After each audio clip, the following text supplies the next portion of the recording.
नमस्कार। ज़्यादा पुरानी बात नहीं है।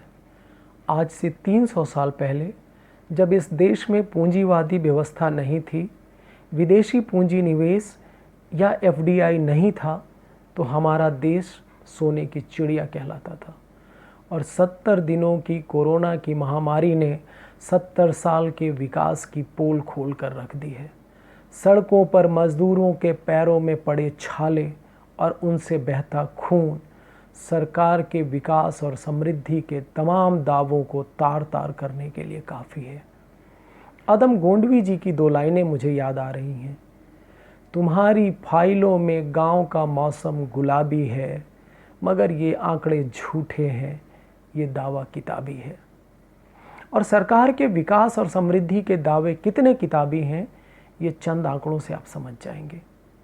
एग्रीकल्चर फील्ड में लैंडलेस लेबरर्स जिनके अपने खेत नहीं हैं, उनकी संख्या है 14.5 crore. MNREGA job card holders, इनकी संख्या 13.5 करोड़। बीपीएल कार्ड होल्डर्स, इनकी संख्या 23 करोड़। और प्रवासी मजदूर, इनकी संख्या 22 करोड़, जो टोटल 73 करोड़ होता है। मतलब 130 करोड़ की आबादी का 56%।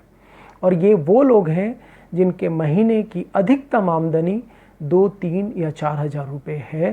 तो आप अंदाज़ा लगा सकते हैं कि ये लोग कितने कष्ट और कितनी गरीबी में जी रहे होंगे। ऑक्सफैम ने इस साल एक आंकड़ा जारी किया। उन आंकड़ों के आधार पे 1% अमीर भारतीय के पास तकरीबन 100 करोड़ लोगों के संपत्ति का 4 गुना है। मतलब 1% भारतीय और उनकी संपत्ति 100 करोड़ लोगों के संपत्ति से भी 4 टाइम्स ज़्यादा है। अनऑर्गेनाइज्ड सेक्टर में आज के दिन 3 में से 2 लोगों की नौकरियां जा चुकी हैं। तो आप समझ सकते हैं कि स्थितियां कितनी भयावह हैं। आपके हमारे सामने ये सारी चीज़ें लाने का काम मीडिया का है, लेकिन मीडिया 2 खेमों में बटी हुई है। एक का काम है गुणगान करना और दूसरे का काम है निंदा करना। जनता के नाम पे जितने भी इंस्टीट्यूशंस अपनी दुकान चला रहे हैं, चाहे वो सरकार हो या राजनीतिक पार्टियां हो, मीडिया हो या अखबार हो, किसी के एजेंडे में आम जनता या पब्लिक नहीं है।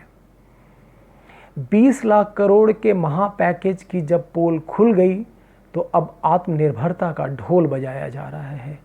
और आत्मनिर्भरता के इस ढोल के शोर के पीछे हम 130 करोड़ लोगों की जो सामूहिक संपत्ति या संपदा है, जो नेचुरल रिसोर्सेज, मिनरल, माइंस और जंगल, ये सब पूंजीपतियों को या निजी क्षेत्र को विकास के नाम पे दिया जा रहा है। वो निजी क्षेत्र जिसकी अकर्मण्यता या नाकामी या निकम्मापन कोरोना के पीरियड में दिख चुका है। सरकार कितनी संवेदनहीन है, आप इसका अंदाज़ा इस बात से लगाइए कि रक्षा जैसे सेंसिटिव फील्ड में 74% एफडीआई की मंजूरी दे दी गई है। तो आप लोगों से प्रश्न है मेरा कि आखिर हम कब जागेंगे? अभी कितने मौतों का इंतज़ार कर रहे हैं हम?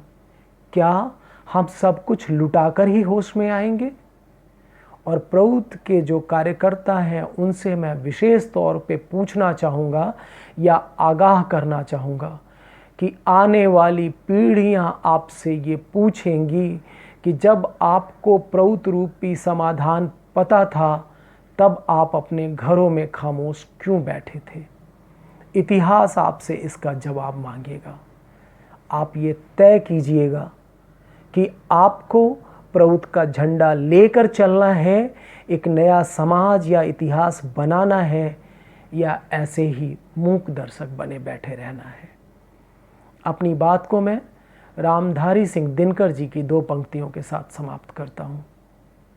समर शेष है, समर शेष है, पाप का भागी नहीं केवल व्याध, जो तटस्थ है समय लिखेगा उनका भी इतिहास।